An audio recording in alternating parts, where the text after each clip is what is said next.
In Management Matters, HCaTS, Human Capital and Training Solutions. The Office of Personnel Management and the General Services Administration just released a request for proposals. They want to help agencies produce a world-class workforce and achieve their mission goals. For more, I'm joined by Jim Williams, partner in Schambach at Williams Consulting and former acting administrator at GSA. Jim, tell us more about HCaTS. What's this RFP all about, and how much is it worth? Well, I think this is a great achievement by OPM and GSA coming together, and this is part of GSA's category management, the strategic sourcing effort that's being going on across government. This is in the services area, particularly in human capital and training services. So just getting to this point to put this large RFP out is a success story. Now, OPM has tried this before. Federal News Radio reports OPM initially released a solicitation for a new training and management contract in 2012, but faced 11 protests between May and July of 2013. OPM eventually canceled the multiple award contract that some estimated to be worth $2 billion. Sounds like a mess, Jim. What's different this time around? Well, I think what's different is that they're partnering with GSA, and I think OPM has new people on this, but GSA, people like Tiffany Hickson, Jim Galoni, Alex Rouse, these are top-notch procurement people, and what they've really done is engage the private sector as opposed to not talking to them. And by engaging with them, listening to them, and crafting an RFP that reflects the best views possible, I think this will be a success story.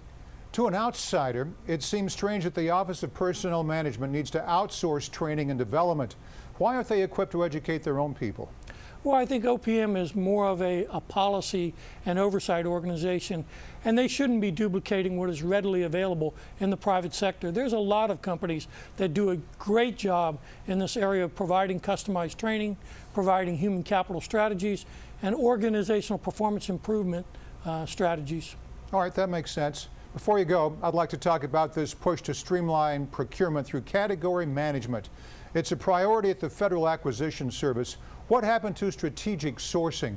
Is GSA simply rebranding, or is category management entirely different? Well, to me, it is just another name for strategic sourcing, but I think category management has taken hold. The president has been briefed on this and likes it, and what it's trying to do is really leverage that horizontal spend for all of the non-DoD type spending, the $270 billion. How do we approach that in a more strategic way? Looking at the strategies of who's buying it, how many vehicles are out there, how do you leverage the knowledge across government so the government can be a smarter buyer? Look into your crystal ball. In the world of tech and government, the world that you deal with, where do you see things in about 6 or 10 months? Getting better, about the same? Have we plateaued, or are you very optimistic? I'm optimistic. I think the government has had a down period where they didn't talk to industry. And you look at what GSA's done, and this should be a prime example. What they've done through HCaTS is put up the Interact GSA site, which allows for interactive communications with the private sector. And I think that should become a model. And I think there's more and more a desire to partner with industry, listen to them, and communicate with them. And that's a great thing. I know you talk to leaders around the world. Can they learn from us? Well, we try to talk to other countries to make sure that they can replicate what we do, where we have a fully transparent, open, competitive system that emphasizes best value for the taxpayer.